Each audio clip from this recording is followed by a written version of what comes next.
दोस्तों नमस्कार। 4 PM गुजरात और दस्तक दोनों पर आप सभी का बहुत बहुत स्वागत है। मैं हूं आपका दोस्त मयूर जानी। दोस्तों, बीपर जॉय को लेकर बात हम कर रहे हैं लगातार, और अपडेट जो जो भी आ रहे हैं तो हम आपको पहुंचा रहे हैं। ये हमारी जिम्मेदारी है बिल्कुल।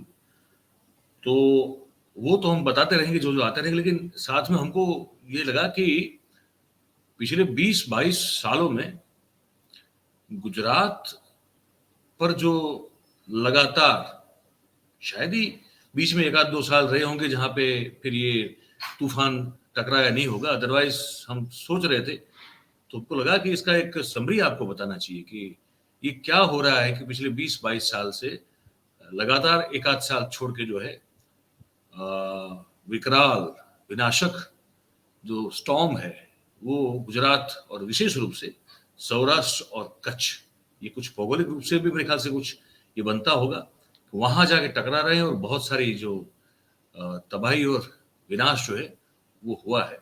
दृश्य हम आपको अभी के दिखा रहे हैं, लेकिन हम आप जो ये खबर सुनाना चाह रहे हैं इसको ध्यान से सुनिएगा, क्योंकि हम आपको जो है पूरा इतिहास बता रहे हैं कि पिछले 20-22 साल में कितने कितने कौन कौन से क्या नाम वाले ये विनाशक और ये विकराल तूफान जो स्टॉर्म है वो टकराए हैं सौराष्ट्र कच्छ के तटीय इलाकों पे, और किस तरह के नुकसान को हमको झेलना पड़ा है ये भी हम आपको बता दें।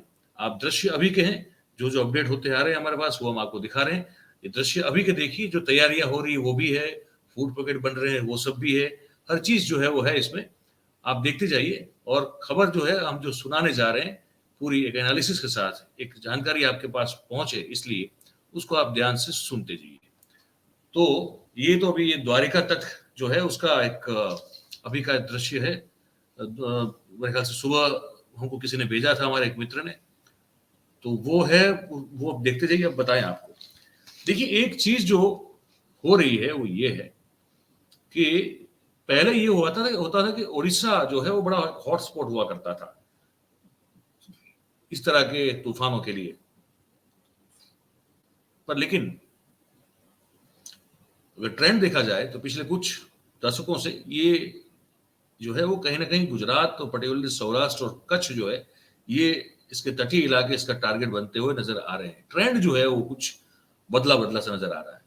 ठीक है, अब अरबी समुद्र जो है वो ये इस तरह के तूफान का एक तरह से हॉटस्पॉट बन गया है, और पिछले इस हवामान विभाग से भी कुछ आंकड़े हमने लिए हैं, तो आपको बता दें कि 2 दशक में ये इस तरह का जो तूफान जो जो पैदा होते हैं समंदर में, और फिर जो है कोस्टल ये तटीय इलाकों पर आके जो है वो टकराते हैं, ऐसी घटनाओं में 52% की वृद्धि हुई है।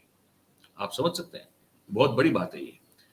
जो पहले, वैसे मैंने कहा कि पहले जो बंगाल का जो बे ऑफ बंगाल हुआ करता था जो है अभी, वहां इस तरह की प्रवृत्तियां ज्यादा होती थी। अब जो है वो शिफ्ट हो रहा है, हो गया है, रादर हो चुका है ये कह सकते हैं। अरबी समुद्र है, वहां पे ये चक्रवात और डिप्रेशन की जो प्रवृत्ति है वो बढ़ गई है, और उस जो वो बढ़ी है उसमें 52% की उसमें वृद्धि हुई है। अब मैं आपको ये भी बता दूं कि गुजरात में अगर इस तरह से चक्रवात या तूफान जो है वो कब 2001 से बात मैं बताऊं आपको, तो 2001 से भाई 2019 तक के कुछ मेरे पास आंकड़े हैं, वो मैं आपको बताना चाहता हूं पहले। तो 2001 में 21 और 29 मई के दिन बड़ा गंभीर चक्रवात जो है, तूफान जो है वो आया था, और उसका सामना जो उसका प्रभाव जो जिस इलाकों पर था वो था कंडला कच्छ का, कोसुम्बा दक्षिण गुजरात, और जामनगर भी सौराष्ट्र का, और वलसाड़ दक्षिण गुजरात का। 2001 ही में फिर 7 से लेकर 13 अक्टूबर तक ये चक्रवात फिर से आया था, दक्षिण गुजरात को हिट किया था। फिर 2004 में 30 सितंबर को गंभीर चक्रवात एक आया था जिसने पोरबंदर को हिट किया था। ऐसे ही 2006 में पोरबंदर राजकोट को किया था। 2010 में कच्छ राजकोट और सुरेंद्रनगर को किया था। 2014 में मैं आपको बताना चाहता हूं कि वो कच्छ और सौराष्ट्र को हिट किया था, बड़ा गंभीर था ये। आप देख रहे हैं अभी दृश्यों में, ये फूड पैकेट वगैरह बन रहे हैं, और ये लोगों को जो है जो विस्थापित किए गए हैं अभी कुछ समय के लिए, उनके लिए ये पूरी व्यवस्था ये सामाजिक संस्था वगैरह भी करती रहती है। तो ये सब लोग कर रहे हैं, ये आप देख सकते हैं। फिर 2017 में बहुत गंभीर एक तूफान आया जो सूरत और दहाड़ू जो है उसको हिट किया, ठीक है। फिर 2019 में भी बहुत गंभीर चक्रवात था, तूफान था, जिसने सौराष्ट्र, कच्छ और दीव को हिट किया। फिर 19 में फिर से सौराष्ट्र, कच्छ, दीव और दक्षिण गुजरात को हिट किया, ठीक है। 19 में 3 बार ऐसा हुआ। एक हुआ 10 से 17 जून के बीच में, दूसरा हुआ 22 से 25 दिसंबर के बीच में, और तीसरा जो हुआ था वो 30 अक्टूबर को हुआ था, जो काफी गंभीर तूफान चक्रवात था, विकराल था, जिसने दीव को हिट किया था। तो ये तो था ही था। लेकिन अब हम आपको नाम भी बता दें कि किन किन नाम से इन सब जो गंभीर और बड़े विनाशक ये जो डिप्रेशन और ये तूफान जो हिट किए गुजरात को, विशेष रूप से सौराष्ट्र, कच्छ को, उनका नाम क्या क्या थे ये भी मैं आपको बताना चाहूंगा। साथ में आप ये दृश्य जो है वो भी आप उसको देख सकते हैं। ये सैटेलाइट इमेज है जो ये बिपरजॉय है उसकी सैटेलाइट इमेज आप देख रहे हैं अभी। अच्छा, अब हम बताएं आपको कि 2004 में जो हिट किया था उसको ओनिल, उसका नाम ओनिल था उस चक्रवात का। 2006 में जो आया था उसका नाम था मडका। 2010 में जो था उसका नाम था फेट। 2014 का जो तूफान था उसको नीलोफर कहा गया था। 2015 का जो तूफान आया था उसको चपाला मेघ कहा गया था। 2017 के जो ये तूफान था उसको ओशकी कहा गया था। और 2018 वाले ये स्टॉर्म को लुबान कहा गया था, नाम दिया गया था। 2019 में जो ये स्टॉर्म आया था इसको वायु और फानी ये नाम दिया गया था। 2020 का जो ये स्टॉर्म आया था उसको निसर्ग नाम दिया गया था। और 2021 में जो आया था उसका नाम तौकते दिया गया था। और अब ये जो है 2023 उसे बिपरजॉय नाम दिया गया है। तो बताया आगे ये भी जा रहा है कि हवामान विभाग के हवाले से मैं आपको बता रहा हूं, ठीक है, कि एक तो मैंने कहा कि 52% की वृद्धि तो हुई है इस तरह की घटनाओं में, लेकिन जो जो इसकी जो समय सीमा है उसमें 80% की वृद्धि जो है वो हवामान विभाग कहता है कि हुई है। और तीव्रता जो है, तीव्रता इसकी जो इंटेंसिटी जिसको कहते हैं ये स्टॉर्म की, वो जो है उसमें 20 से 40% का इजाफा हुआ है, ठीक है। बंगाल जो बे ऑफ बंगाल है वहां जो ये इस तरह की घटनाएं सतत लगातार होती रहती थी, वहां उसमें 8% की कमी दर्ज की गई है। जबकि हमारे यहाँ इस तरफ अरबी समुद्र में ये 52% जो है उसकी वृद्धि दर्ज की गई है। ये एक बड़ी विचित्र बात है, लेकिन ये है, ये वास्तविकता है, ठीक है। 1975 से लेके 2001 तक जो 7 मुख्य चक्रवाती प्रवृत्तियां जो होती थी, जो अरबी समुद्र में देखने को मिली थी, और इसके उपरांत वर्ष 2021 से लेकर 23 तक में 20 से अधिक इस तरह के चक्रवात जो है उसका सामना गुजरात को करना पड़ा है।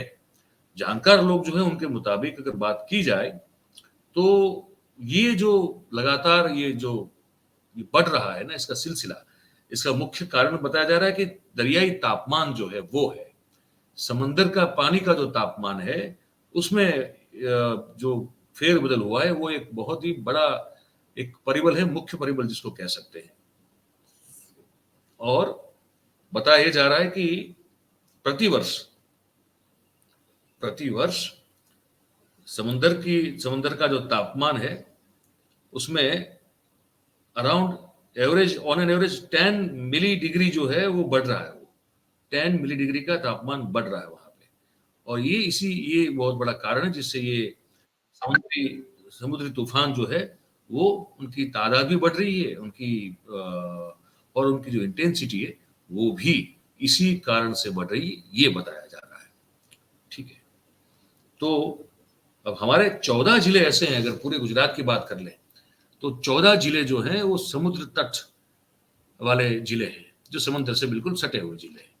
तो वो सब जिले जो हैं वो हमेशा फिर इस तरह के तूफान की चपेट में आते रहते हैं, आ सकते हैं, और वहां फिर जो है जान माल का नुकसान कभी भी हो सकता है।